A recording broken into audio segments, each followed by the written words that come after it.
everybody, and welcome to another update on MarkTwainZephyr.com, also the Mark Twain Zephyr Facebook page. And first of all, happy Thanksgiving. It is Thursday, November the 26th. Gobble, gobble. Gobble, gobble, 2020. And it's another restoration update, but, we're doing something a little bit different. We are here in Kansas City, Missouri, a little bit further away from the Wisconsin Great Northern, and we have a very special guest with us for our restoration update. No, that's you. This is Alexander Barket Jr., also known as CND, and we are giving our crews at the Wisconsin Great Northern a little time to spend with their family, as today is Thanksgiving. So we decided to do something a little different for the restoration update for this week. Your dad owned the Mark Twain Zephyr. Yes. How many people could say that? I think there's like 8. Oh, okay. 7 or 8 people. Alexander, I don't know. Alexander at our railroad can. Freeland. Starting at the original Burlington Quincy, they Sure. owned it, and then a couple of owners before us, maybe 3. I don't even know this count. Then my father, and then a bank for a little while, and then don't know what the chain of events was. You've got that history. That's part of your work now. It is. It is. Well, thanks for giving up time on Thanksgiving Day, turkey football. But we are here in Kansas City, and the reason why we're here is because this is the exact spot where your dad bought the Mark Twain Zephyr and brought it, and it was literally sitting right here. So what do you remember from the Mark Twain Zephyr? What do you remember? You walked through it when it was here in the 79? When it was brought in 79, I went through it with probably Mike Rabb and a few other people, and we walked from the Injun Joe through the Becky Thatcher, and I don't remember the order. I know that the last car was Tom Sawyer, the observation car with the rounded end. Yeah. We walked through the whole train. It was in pretty sad shape. It was in definite need of work, lots of work. But my father had the experience of doing this. He had finished restoring 23 railroad cars that were part of the mainly the Denver Zephyr, but the Texas Zephyr and the Nebraska Zephyr were parts of that. And he restored those into mint condition, perfectly brand new railroad cars. And through a turn of events and a situation kind of out of control, he sold the train to the Saudi Railroad Authority. And this is the Denver, Nebraska. What am I missing? Which one? Texas. The Texas Zephyr. These are there were 23 of these cars? 23 railroad cars total went to the Saudi Railroad Authority. Okay. It was 22 still survived. One of them caught fire over in Saudi Arabia. But after he sold them, somehow, unbeknownst, he didn't call me up, touch base with me a whole lot about things like this. Yeah. But somebody contacted him about the Mark Twain Zephyr, that it was for sale. And this is just a couple years after he sold the other trains to Saudi Arabia? I'll bet it wasn't more than a year after the touch base. He missed the trains, I think. He was playing with his train. He had to sell the big Christmas tree that it went around. And he wanted a smaller project, and restoring the railroad cars of the first Zephyr train set, we called it the Pacific Class of National Bank Express, but restoring those, he learned an awful lot, and he assembled a lot of crew people, suppliers, companies that made the light fixtures and all of the things. So he was now going to undertake 4 railroad cars restoration and an engine. So it was a scaled down version that he, I think, was intending on doing a lot of the prep work right down here at this space. And it's hard to see it. I'm not sure what our viewers can see. The siding is long gone, obviously, but there's still kind of You can see an indentation a little bit. If you swing the camera around that way, You can see it a little bit. you can see on the left and the right.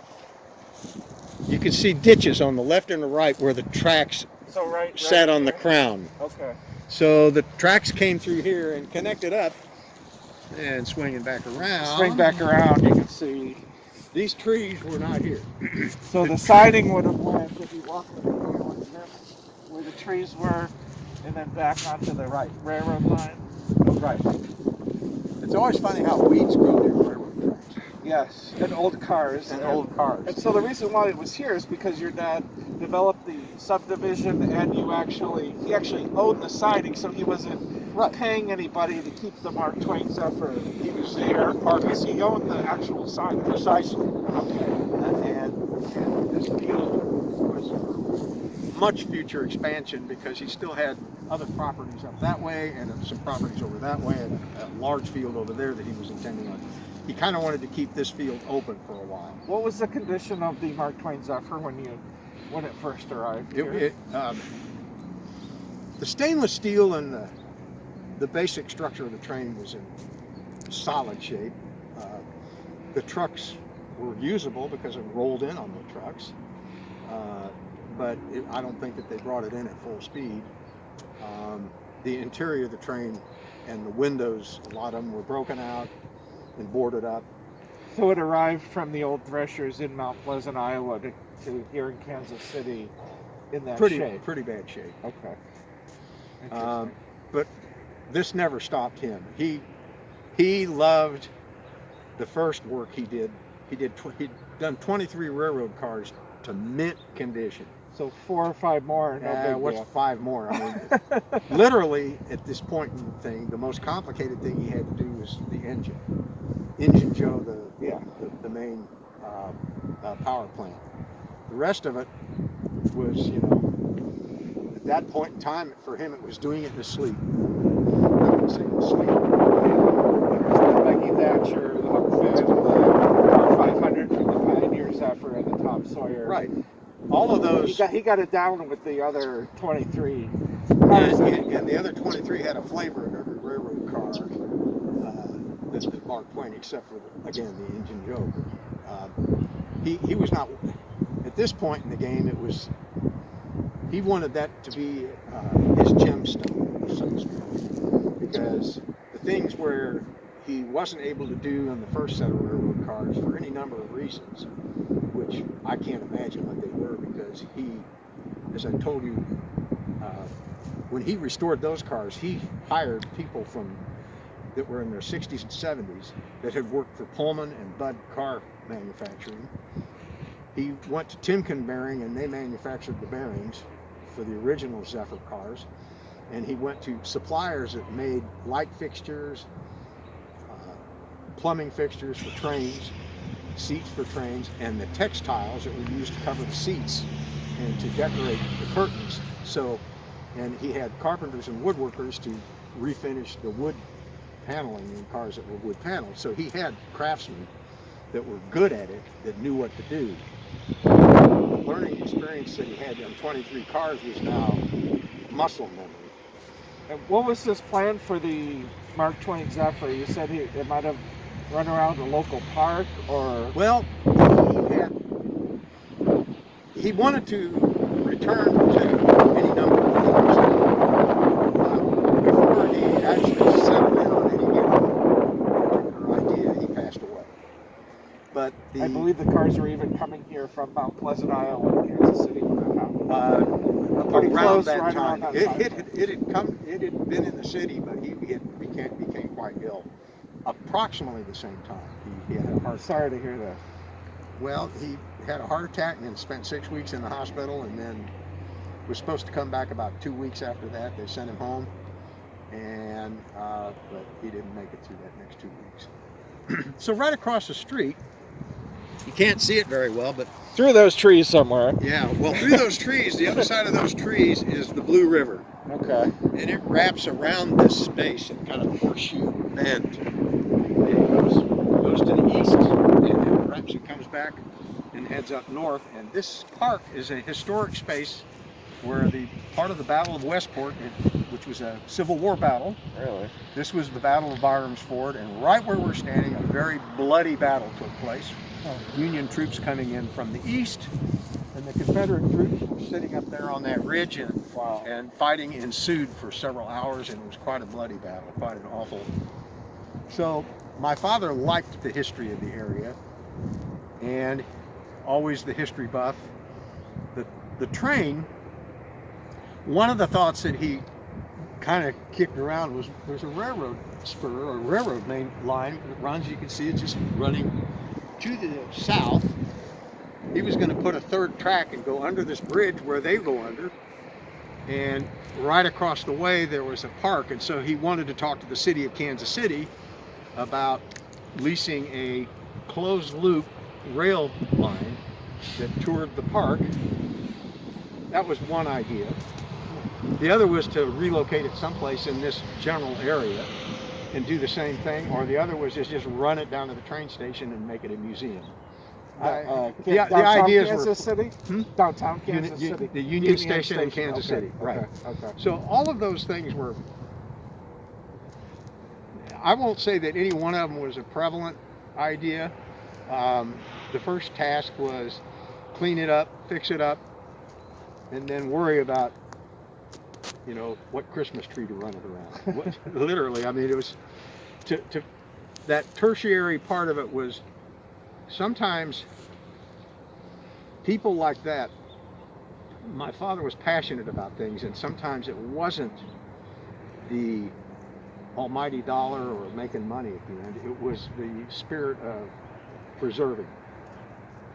When he bought this land, he preserved the history of the Byram's Ford battle, and he talked about it all the time.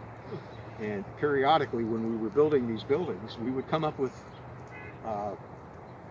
musket balls and with weaponry. You know, I think the sword or dagger on the end of what's it called, the bayonet on the end of. So they came up with different things, but he was always interested in the history of the Civil War and how it was played out, and how over that way there's a ford across the Blue River called Byram's Ford, and they came up this way. The battle ensued. The Union troops prevailed in the end, but it was quite a bloody battle because the Confederate troops had an advantage upon the ridge. So the train was like anything else. There are things you do in business. He built buildings, he was a banker, he was a construction man, but then there are things that you hit a point in life where you have the ability to expand like anybody. And he worked hard all his life, and when he hit that point where he started doing the railroad car thing, it changed, it focused him on something that was uniquely its own project. That's a really good way I can put it. Yeah. It was, you know, it's just, we've talked about, you could buy a railroad car, a single one, fix it up and live in it. Yeah. It's not rolling down the rails. I've seen that. You can find them around here in Kansas. Yeah. People buy cabooses, but he bought this and restored it to full running condition. And it was an act of passion. And it became not the expense, not the business, but the restoration, the return of something that came from the 1930s, which was a hard time in America, the Depression. And then you mentioned earlier that he grew up in St. Louis at a time where, he was about 20, I guess, when the Mark Twain Zephyr came online, and you said he probably knew about the train, but he didn't even have the money to not even afford a ride. I would suspect that when he rode a train, it was a rare occasion. Maybe when he got his first job, he probably didn't take the train to his first job. He probably drove a car, and that was down to Arkansas.